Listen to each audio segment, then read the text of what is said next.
You are new-ish now to Taxation, so I thought it would be a really good insight for people as to what we do, who we are, even some of the feedback that I'm assuming you got when you told people that you were going to come and work for Taxation. We might even start there. What was some of the things that someone said to you or people said to you when you said, hey, I've got this great new job? Oh, by the way, I'm holding a frog. I should unput my frog down. Frogs are great.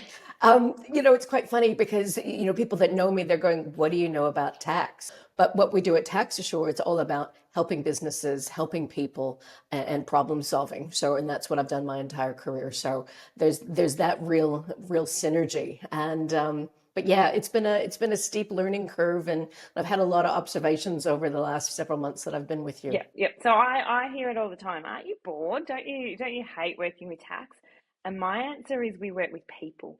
The tax and the numbers are sort of a sideline, but the most important bit is the people. What are some of those observations since you've been with us? Well, there's a few, and there's been, some of the cheeky comments that you get from people. Oh, you're just helping people dodge their tax obligations, and it's just nothing could be further from the truth. The vast majority of people that we assist, they're just everyday Australians and have found them, trying to navigate their business in the ever-changing economic climate that we have at the moment. But mostly there's just a lot of misinformation out there, isn't there? Yeah, The absolutely. number of times that we hear, oh, the ATO can wipe my debt. Pub talk. I call No, it pub talk. we've all got that friend, don't we? Yeah, yeah. And or the confusion between, a compliant payment arrangement with the ATO versus a small business restructure or SBR, which of course the latter is an act of insolvency where we're working with businesses or individuals that have capacity to pay back their tax debt. Yeah. So, completely opposite ends of, what some of the solutions are out there. Then the second one, it's going to be around just the stress. Mm. The stress that people are under and the mental health that that's being negatively impacted by having that debt and not knowing where to turn and feeling that they don't have any options, which really kind of leads to my third observation is please, if you learn nothing else, act early and act quickly, because there's lots of options available for you. If you've got capacity to pay your debts, or finance to pay, to deal with that ATO tax debt, then yeah, you've got lots of options available, longer payment terms and those kinds of things. So, engage with people and have that conversation that can legitimately help your business. The link, I think, between the mental health, the stress, and the debt is something that people underestimate or don't even turn their mind to. And then, even I suppose, when we're looking at the psyche of it, we often talk about people are embarrassed, or they think that they've done a bad job, or they think they should be better in business and they don't want to reach out. And exactly as you said, the longer it takes to reach out, the less options you have. And the amount of times that I've said to people, and I honestly mean this, you're certainly not the worst by any means that I've got on my desk at the moment. And they say, really? And I'm like, yeah. In the scheme of things, you're easy. And even the relief in their voice to hear that they're not alone, they're not the only one. Bad things happen to good people. And that's sort of exactly why we do what we do. Are there any stories of people that have sort of stuck out to you? That's a great example of people we've been able to help that have found themselves in a situation that was totally out of their control, that we've now spoken to and helped? There are a number, and if I think about probably trying to drill down to one specific, it probably relates a lot to the industries that we work within. Like we're dealing with lots of trades, lots of retail, lots of hospitality.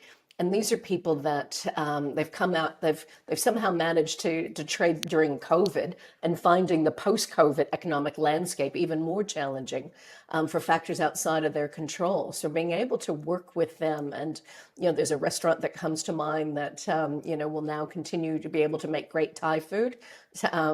Basically to the fact that we're able to get them into a payment arrangement that took into consideration some of the cyclical nature of their business, because they have quiet periods and all of that. So trying to do their monthly repayment at full whack during those downtimes, whereas we've been able to reduce those payments over those quieter months, means the world to them.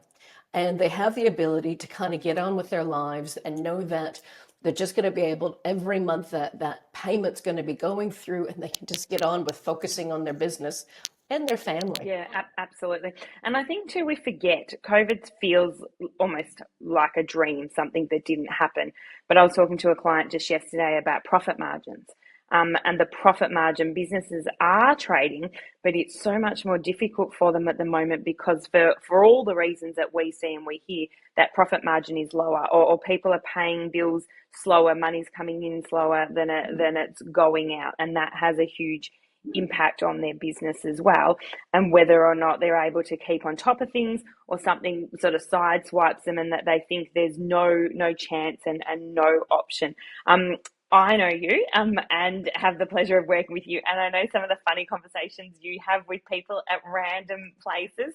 I would love for you to tell us all about the train. There's opportunities everywhere, and you have to be in business and in life. You just have to be curious. And so I'm one of these individuals that love speaking to the random people next to me on trains. And and I wound up speaking to an accountant. That poor individual happened to be sitting next to me, and we had a great conversation around tax. And it was, and I have to say that he was one of the negative Nellies, saying, "Oh, you just help people get out of, dodging their financial obligations to the tax department."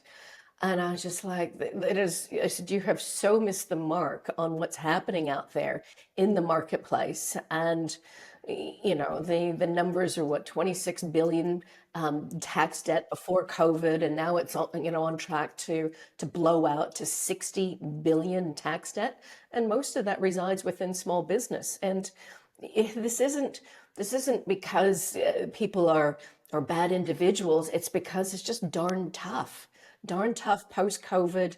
And the ATO, from our observations from being in this business a very long time, is the fact that the ATO is more fierce now than they were even during the GFC.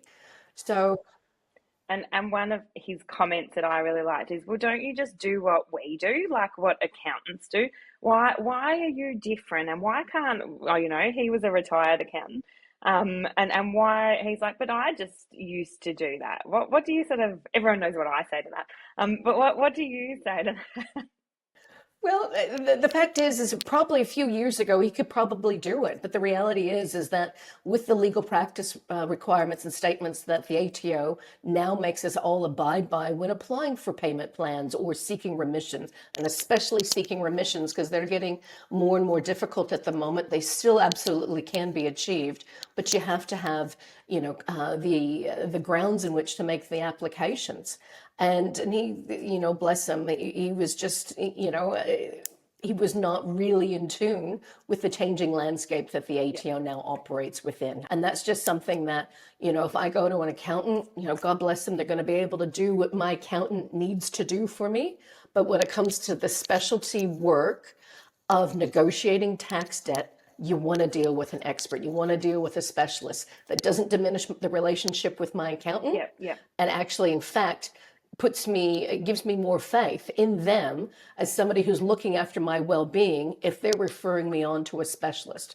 Because I'm not leaving my accountant if they've been able to help me with people that are, founded by lawyers that are able to navigate and help me get the best payment arrangement I can, and also the greatest opportunity for remissions. Absolutely, I want to do that, and I'm going to love my accountant even more for it. Well, I was talking to someone actually yesterday, and I was saying in the last 2 months, I think our referrals that have come from accountants has probably increased tenfold, because the landscape is so much tougher in getting the interest back, in getting long-term payment plans. Even yesterday, I was talking to an accountant, and he was telling me that if his team gets a 6-month payment plan, they're happy. However, that's not really viable for a business. And I said, well, I'm not happy unless my team get a 3-year payment plan.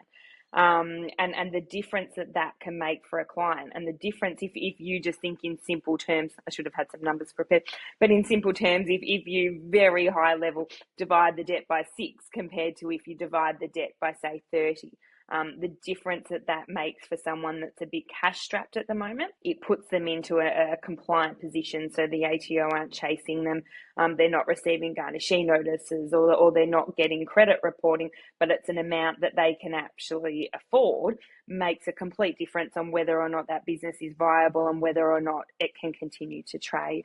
People just aren't aware of what's possible. All right. And the accountants fall into that category. When you do what you always done, you're going to know kind of what you've always known. But the reality is you can actually achieve those longer payment arrangements if you put it in the hands of an expert. Yeah, absolutely. And I think information and misinformation is huge at the moment, even in today's digital era. I was reading an interesting article today on Accountants Daily, actually, about SBRs, and a lot of the misinformation around SBRs. Look, they have a place. The legislation was put into place for a reason. But one of the biggest things that we're seeing now is it's affecting people's borrowing power. It's affecting, if you've been through an SBR and you still have a personal liability with the ATO that we can absolutely help with, or you still have a company liability because it hasn't completely wiped the debt, the options for borrowing, and people didn't understand that it's almost wiped out their options for borrowing when there could have potentially been other solutions. And that's what we're seeing an increase now of, that people might have otherwise that were considering SBRs are coming to us for a different solution that still protects them but doesn't then have the same consequences. Well, it's being sold as a quick fix. Oh, we can solve that problem for you, make it go away. But they don't understand the implications of an act of insolvency.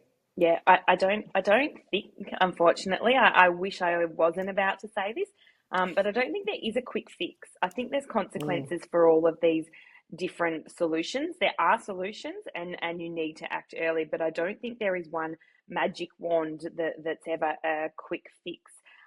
Do you have a favourite person or a favourite case study that already in your time with Tax Assure that we've been able to help? There was a tradie, all right, God bless a tradie, and got into business, was doing his bits and pieces, and sadly, isn't an expert on tax and hadn't got the right accounting information, and wound up just profoundly kind of winding up being in a situation where he had some profound tax debt. And what we were able to do for his business by getting him into a payment arrangement, which once again, had peaks and troughs with his revenue, so that during the down months or whatever, he's able to kind of still be compliant, because that's the key word. You must be compliant and faithful to your payment arrangement. And, we were able to get a result that he hadn't even dreamed of, and he's still going on and conducting his business. And the stress is gone. You hear it in his voice. Yeah, and we got that result for him within 4 weeks. So it was under Yeah. that. I think that one, it was about 3 weeks. Yeah. So the stress that you heard in his voice when you did that initial call, compared to within 3 weeks, I suppose maybe that is a magic fix, right? Within 3 weeks, he knows, okay, he has to pay the ATO every month, but there won't be any scary credit reporting that could affect whether or not he can buy materials, and there's not going to be a garnishee that's going to take money out of his bank account. So the impact of that now he continues on with his business, he pays the ATO every month, but those monthly payments are doable.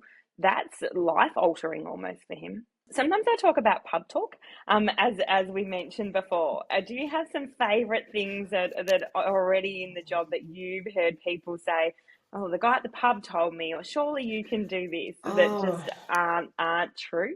So we've touched on it, and it's just this belief that the ATO wipes tax debt. Yeah. And there's that scary thing, and you're going to be able to remind me of what the exact term is, where they, if you weren't financially viable or have the capacity to pay back, they set aside that tax debt. And then now when people are becoming viable again and earning an income, or their business is back on track, they find that the ATO has gone, Surprise! Remember this debt? Well, here you Yeah. go. It's So back. that's debt that was considered non-economical to pursue. Yeah. And that's very timely because last week the ATO decided to re-raise a huge amount of debt that was actually non-economical to pursue. Some of it is as small as $100. So it's causing a little bit of havoc with all of this debt that's been re-raised. I describe it that it sat behind the curtain.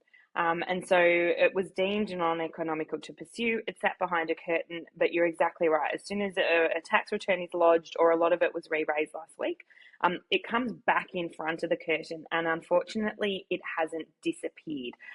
So that's a perfect example of debt that now needs to be dealt with. Even though it disappeared, you sort of thought it was gone. It's now come back, and if you don't deal with it now, the consequences and the recovery action is the same as it was if it had never disappeared.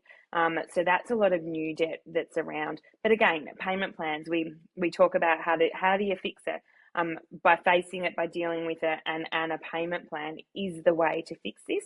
A lot of the non-economical to pursue old debt that's been re-raised, the other fun fact is it has interest. That interest has accrued from the day it was due. The interest didn't stop when it hid behind the curtain. That interest is compounded daily, and that interest has now come back on top of what the original debt was. So a lot of the non-economical to pursue debt, over half of the amount that's due is interest, which is huge. So we do a lot of work helping people with grounds with the remission of that interest. So getting rid of that interest, so they're just paying the core debt. But as you said, the ATO don't have legislation. They don't have any laws to make debt disappear. It's actually an application saying, okay, that debt is there, but these are the grounds as to why it should be remitted. And there's a whole heap of laws that set out the grounds as to why it should be remitted. And our job is to get those facts, get those grounds, match them with the law, prepare a submission, and then lodge that with the ATO. So looping back to your question about pub talk and that kind of thing, in terms of, mostly I think at times what I hear is that, oh, really, there's organizations that do what you do that help, and it's probably at times where it's that awareness that maybe we don't pass that pub test because the barbecue chat because people hadn't heard of us before. And so that's really, devastating, but also a huge opportunity for us to go out to the market and collaborate with other organizations and industries to spread the word that there is help available. And it's not debt consolidation or that type of industry. This is specifically working with individuals and businesses that have got ATO tax debt. And how do we work with the ATO on a payment arrangement? It's as simple as that. And yeah, we have to do the legal practice statements and requirements for those applications. But that's why we've got a team of experts, not me, the team, that negotiate with the ATO. They handle all of that. And that's exactly why we do these YouTubes and why we do all of the other crazy things that we do. Show the frog. Show the frog. The frog. I know you're going to eat the frog. We met, someone that you know very well, but I was fortunate enough to meet the most amazing lady yesterday that's looking at providing medical services via hologram. And we got chatting and we were saying, how amazing would it be if we could educate communities, which we're starting to do, like this, but rural or regional communities in community centres around the impact of tax debt, the mental health aspect of the debt, but the help that is available. And the team, we talk about the team, I'm sure they hate it when I say it's simple, we can fix it. It's not simple. They're just very, very good at what they do.